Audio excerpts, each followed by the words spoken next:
नमस्कार। आज हम एक दिलचस्प विषय पर बात करने वाले हैं, focus, process and singularity for success. नमस्कार। हाँ, ये जो जानकारी है ये बताती है कि सफलता के लिए क्या कुछ जरूरी है। बिल्कुल।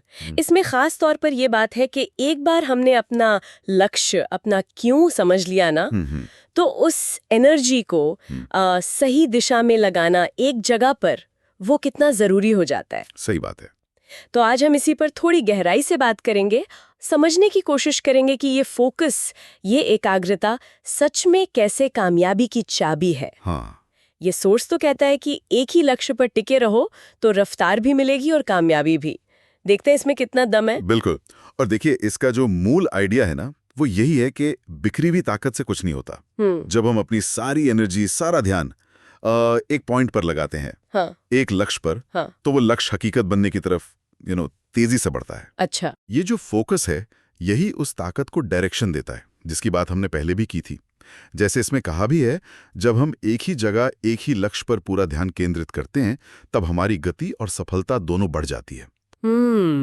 ये सिर्फ कहने की बात नहीं, एक तरह की स्ट्रैटेजी है। बिल्कुल, एक रणनीति। अच्छा, इसमें एक वन थिंग का सिद्धांत भी बताया है ना, मतलब एक चीज। हाँ, बिल्कुल, वन थिंग। और ये कहता है कि किसी एक खास एरिया में या काम पर फोकस करना, वही है रास्ता कामयाबी का।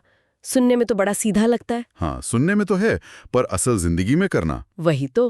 क्या ये इतना आसान है, एक ही चीज पर टिके रहना? मुश्किल तो है। इस सोर्स में कुछ बड़े नाम भी गिनाए हैं, जैसे रतन टाटा जी। हाँ, हम उन्हें क्यों जानते हैं?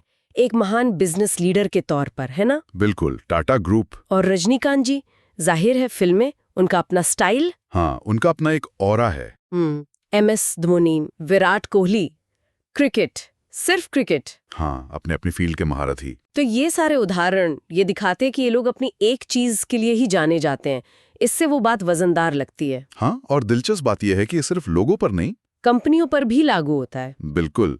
इस जानकारी के अनुसार दुनिया की कई सफल कंपनियां भी अपनी एक चीज की वजह से ही टॉप पर हैं। अच्छा, हाँ, उन्हें शायद ये समझ आ गया था कि भाई बाजार में हर चीज में बेस्ट बनना तो मुमकिन नहीं है, कंपटीशन बहुत है। सही बात है। उनके पास शायद नई नई चीजें सीखने का टाइम लिमिटेड था, लेकिन एक चीज को पकड़कर उसमें माहिर होने का पूरा स्कोप था, रिसोर्स थे। तो उन्होंने अपनी एनर्जी को स्ट्रेटेजिकली फोकस किया। हाँ, बिल्कुल, कह सकते हैं। ये सोचने वाली बात है।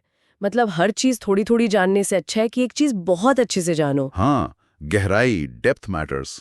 इसमें मार्क जुकरबर्ग का भी उदाहरण है। हम्म उनका पूरा ध्यान फेसबुक पर, और देखो इसी एक चीज ने उन्हें कहां पहुंचा दिया, दुनिया के सबसे अमीर लोगों में। जाहिर है, लेजर शार्प फोकस था उनका। पर सवाल वही है, वो एक चीज कैसे ढूंढे? क्या इस पर कुछ कहा है सोर्स ने? सीधे तार पे कैसे ढूंढने, इस पर ज्यादा जोर नहीं है, लेकिन हाँ, ये जरूर बताया कि जब वो मिल जाए तो फोकस बनाए कैसे रखें। अच्छा, और यहीं पे प्रोसेस यानी प्रक्रिया का रोल आता है। प्रक्रिया कैसे? इसमें एक साइकोलॉजिकल रिसर्च का जिक्र है। एक स्टडी हुई थी स्टूडेंट्स पर। हाँ, 2 ग्रुप बनाए। एक ग्रुप को बोला कि तुम सोचो, इमेजिन करो कि तुम्हें एग्जाम में A ग्रेड मिल गया, वो फाइनल रिजल्ट। मतलब वो खुशी, वो फीलिंग जब ग्रेड मिलेगा। हाँ, वो अंतिम परिणाम, उसकी कल्पना करो। ठीक है। और दूसरे ग्रुप को कहा गया कि तुम A ग्रेड पाने की पूरी प्रक्रिया सोचो। पूरी प्रक्रिया मतलब क्या पढ़ना है, कौन से लेक्चर अटेंड करने हैं, नोट्स कैसे बनाने हैं, कितनी देर पढ़ना है, रिवीजन कैसे करना है, एक एक स्टेप। अच्छा, सिर्फ मंजिल नहीं, रास्ते के बारे में सोचना था। बिल्कुल। उस ग्रेड तक पहुंचने की जो मेहनत है, जो कदम उठाने हैं, उनको विजुअलाइज करना था। और नतीजे क्या रहे?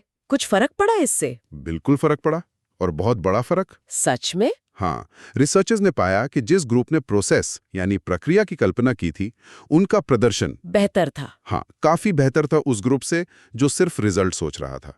उनके ग्रेड्स भी अच्छा आए और वो अपनी तैयारी से ज्यादा संतुष्ट भी थे। अरे वाह! तो मतलब सिर्फ सपने देखने से काम नहीं चलता। नहीं, उस सपने तक पहुंचने के लिए जो करना पड़ेगा, उसके बारे में सोचना, उसकी प्लानिंग करना ज्यादा असरदार है। बिल्कुल। ये फोकस को सही दिशा देता है, सिर्फ इच्छा नहीं बल्कि एक्शन की तरफ। कैसे करना है, इस पर ध्यान देना। तो इसका मतलब ये हुआ कि बड़े लक्ष्यों को छोटे मैनेजेबल हिस्सों में तोड़ना चाहिए। हाँ, और फिर हर हिस्से को पूरा करने की जो प्रक्रिया है उस पर ध्यान देना चाहिए। जैसे अगर किसी को मान लो मैराथन दौड़ना है, तो सिर्फ फिनिश लाइन की खुशी सोचने के बजाय ये सोचना कि अच्छा कल सुबह उठकर 5 किलोमीटर दौड़ना है, अगले हफ्ते 7 किलोमीटर, डाइट का ध्यान रखना है, ये सब। बिल्कुल सही। सोर्स का सार यही है, बड़े लक्ष्य तक पहुंचने का जो रास्ता है उसे छोटे छोटे प्रैक्टिकल कदमों में बांटो। ठीक है। फिर हर कदम को पूरा करने की प्रक्रिया की कल्पना करो और शुरू करो सबसे छोटे पहले कदम से जो तुम अभी उठा सकते हो। अभी? हाँ, अभी। क्योंकि देखो, सफलता एकदम से नहीं आती, वो धीरे धीरे बनती है, स्टेप बाय स्टेप। जैसा सोर्स कहता है, अरबपति बनने से पहले करोड़पति बनना पड़ता है, उससे पहले लखपति। सही बात है, ये एक सीढ़ी चढ़ने जैसा है। बिल्कुल। आप सीधे 10वीं सीढ़ी पर नहीं पहुंच सकते, पहली, दूसरी, तीसरी, हर सीढ़ी जरूरी है। और हर कदम अगले की नींव रखता है। एग्जैक्टली। और इस प्रक्रिया पर ध्यान देने से फोकस बना रहता है और आपको प्रोग्रेस दिखती है। और इस सीढ़ी चढ़ने के लिए फोकस तो चाहिए ही, लेकिन आजकल तो माहौल ऐसा है हाँ। लोग एक साथ कई सीढ़ियां चढ़ने की कोशिश करते हैं, मल्टीटास्किंग। हाँ, मल्टीटास्किंग का बड़ा शोर है। मुझे याद है सोर्स में एक बड़ी चौंकाने वाली बात थी कि मल्टीटास्किंग एक झूठ है। हाँ, ये दावा वाकई ध्यान खींचता है। ये तो आज के जमाने के हिसाब से बिल्कुल उल्टा लगता है। लोग तो गर्व करते हैं कि वो मल्टीटास्किंग में माहिर है। हाँ, लेकिन ये सोर्स इसे बड़े अच्छे ढंग से समझाता है। उसका तर्क ये है कि अगर कोई कहता है कि वो एक ही टाइम पर कई काम प्रभावी ढंग से कर सकता है, हाँ, तो वो शायद पूरी सच्चाई नहीं बता रहा। असल में कोई भी एक साथ कई मुश्किल काम जिनमें ध्यान लगाना पड़ता हो, वो नहीं कर सकता। अच्छा। इसमें ना एक बाजीगर का उदाहरण दिया है, जो जगलर होता है। हाँ, जगलर। जब वो करतब दिखाता है, हमें क्या लगता है कि भाई वो 3 या 4 गेंदें एक साथ हवा में नचा रहा है। हाँ, बिल्कुल ऐसा ही लगता है, जादू जैसा। पर असल में क्या हो रहा होता है? क्या वो सचमुच सारी गेंदें एक साथ संभाल रहा है? नहीं। असल में वो बहुत तेजी से एक गेंद को पकड़ता है और फेंकता है, फिर तुरंत दूसरी को, फिर तीसरी को। अच्छा। हाँ, ये क्रम इतनी तेजी से चलता है कि हमारी आंखों को धोखा हो जाता है कि सब एक साथ हो रहा है। हाँ, हमें लगता है सारी गेंदें एक ही समय हवा में है, जबकि सच ये है कि उसका ध्यान हर पल सिर्फ एक ही गेंद पर होता है जिसे वो पकड़ने या फेंकने वाला है। हमारा दिमाग भी कुछ ऐसा ही है। जब हम मल्टीटास्क करने की कोशिश करते हैं तो हम असल में एक काम से दूसरे काम पर बहुत तेजी से अपना ध्यान बदल रहे होते हैं, स्विच कर रहे होते हैं। हाँ। इसे कॉन्टेक्स्ट स्विचिंग कहते हैं। अच्छा, तो ये एक तरह का भ्रम है, हम असल में एक साथ काम नहीं कर रहे हैं, बल्कि बहुत तेजी से कामों के बीच कूद रहे हैं। बिल्कुल। और इस जानकारी के अनुसार ये जो कूदने की प्रक्रिया है, ये कॉन्टेक्स्ट स्विचिंग, इसकी कीमत चुकानी पड़ती है। कीमत? कैसी कीमत? ये ना तो एफिशिएंट है ना इफेक्टिव। हर बार जब हम एक काम से हटकर दूसरे पे जाते हैं तो हमारे दिमाग को दोबारा उस नए काम पर फोकस जमाने में थोड़ा टाइम और मेंटल एनर्जी लगती है। भले ही वो कुछ सेकंड्स हों, लेकिन बार बार ऐसा करने से काफी समय और ऊर्जा बर्बाद होती है। और गलतियां भी होती होंगी। बिल्कुल। ध्यान बंटने से गलतियां होने का चांस बढ़ जाता है, काम की क्वालिटी गिर सकती है। सोचिए, आप कोई जरूरी ईमेल लिख रही हैं और बीच बीच में फोन कॉल्स या मैसेज देख रही हैं। हाँ, तो ईमेल में कुछ गड़बड़ हो सकती है या कुछ भूल सकती हूँ। एग्जैक्टली। दिमाग का गियर बार बार बदलने से इंजन पर जोर तो पड़ेगा ही। ये बात तो समझ आती है। तो फिर इसका हल क्या है? अगर मल्टीटास्किंग एक झूठ है और असरदार भी नहीं है, तो बेहतर तरीका क्या है? समाधान है सिंगल टास्किंग, या कह लीजिए मोनोटास्किंग। सिंगल टास्किंग मतलब एक समय में एक काम। हाँ, एक समय में केवल एक ही काम पर अपना पूरा ध्यान लगाना। जब आप एक काम चुनते हैं और बाकी सब डिस्ट्रैक्शंस को हटाकर सिर्फ उसी पर फोकस करते हैं, तो आप ज्यादा गहराई से काम कर पाते हैं। सोर्स का तर्क है कि इससे वो काम न सिर्फ जल्दी पूरा होता है, बल्कि उसकी क्वालिटी भी बेहतर होती है। तो ये सिर्फ काम निपटाने का तरीका नहीं, बल्कि बेहतर काम करने का तरीका है। हाँ, और शायद उससे भी ज्यादा। जब आप किसी एक काम में पूरी तरह डूब जाते हैं बिना भटके, हाँ, तो आप एक खास मेंटल स्टेट में पहुंच सकते हैं। साइकोलॉजिस्ट उसे फ्लो स्टेट कहते हैं। फ्लो स्टेट, ये क्या होता है? ये वो स्थिति है जब आप टाइम भूल जाते हैं, काम में पूरी तरह खो जाते हैं और अपना बेस्ट परफॉर्मेंस देते हैं। अच्छा। काम बोझ नहीं लगता, मजा आने लगता है।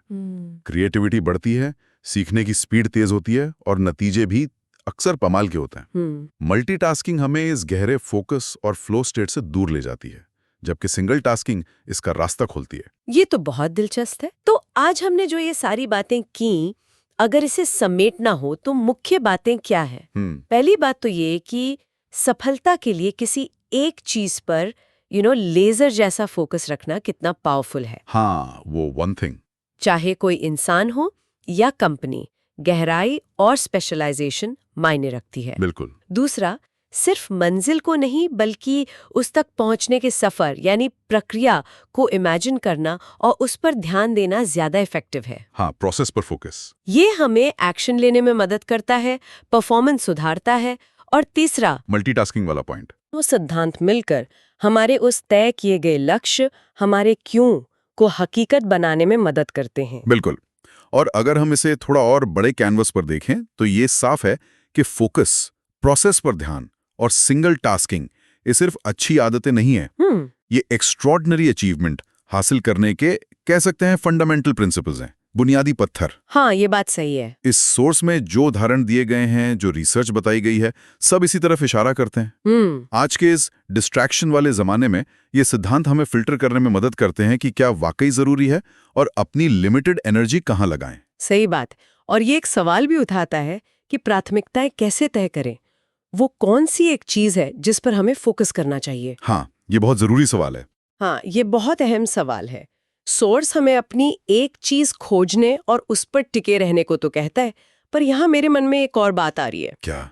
कि उस एक चीज को पहचानने से पहले शुरू में कितनी खोजबीन, कितना एक्सपेरिमेंटेशन जरूरी है, मतलब एक्सप्लोरेशन। अच्छा पॉइंट है। क्योंकि बिना अलग अलग चीजें ट्राई किए कैसे पता चलेगा कि कौन सी चीज आपके लिए सही है?